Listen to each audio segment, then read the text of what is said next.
நம்ம மல்லி மயில் கன்னத்துல பலார்ன்னு ஒரு அடி விட்டாங்க. அத பார்த்து நீங்க எவ்ளோ பேர் ஆனந்தப்பட்டீங்க அப்படின்னு சொல்லி இந்த வீடியோவுக்கு லைக் பண்ணி உங்களோட கருத்துக்கள தெரியப்படுத்துங்க.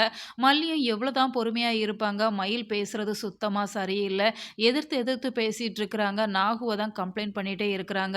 நாகு ஒரு காலத்துல அவங்கள கொடுமைப்படுத்துனாங்க அப்படிங்கிற மாரி சொல்றப்ப, நாகு அந்த ஃப்ளாஷ்பேக் எல்லாம் சொல்றாங்க. அதெல்லாம் பார்க்குறப்ப உண்மையாவே ரொம்ப ரொம்ப எமோஷனலா இருக்க தான் செஞ்சுது. ஏன்னா கல்யாணம் பண்ணிட்டு வந்திருக்கிறாங்க. அப்ப அவங்களுக்குமே பெருசா விவரம் தெரியாது. தம்பி, தங்கச்சிகள் அப்படின்னு சொல்லி ஒரு பிக் ஃபேமிலில இருக்கிறப்ப, உங்களையெல்லாம் நான் எப்படி பார்த்துக்கிறது? எனக்குன்னு ஒரு ஆசை பாசம் இல்ல அப்படிங்கிற ஒரு சில சமயங்கள்ல உங்க மேல நான் கோவப்பட்டிருந்திருப்பேன். ஆனா இப்ப நான் அப்படி இல்ல. உங்கள என் பொண்ணுங்களா தான் நெனைக்கிறேன். அதனால தான் உன் மேல இவ்ளோ கேர் எடுத்துக்கிறேன் அப்படிங்கிற மாரி மயில் கிட்ட சொல்றப்ப, மயில் காதுல எதுவுமே விழல.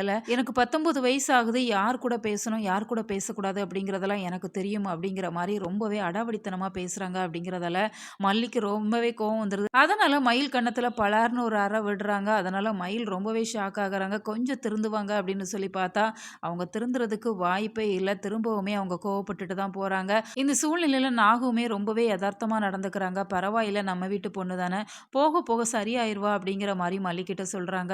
அதுக்காக மயில நம்ம அப்படியே விடக்கூடாது. அவ பண்ற தப்ப நம்ம சுட்டிக்காட்டணும். அவள கண்காணிக்கணும் அப்படிங்கிற மாரி தான் மல்லி, நாகு 2 பேருமே அவங்களுக்குள்ள பேசிக்கிறாங்க. இதற்கு இடையில விஜய் ரொம்பவே எமோஷனல் ஆகுறாங்க அப்படிங்கிறதால, தீபன பார்த்து எல்லா விஷயங்களையும் சொல்றாங்க.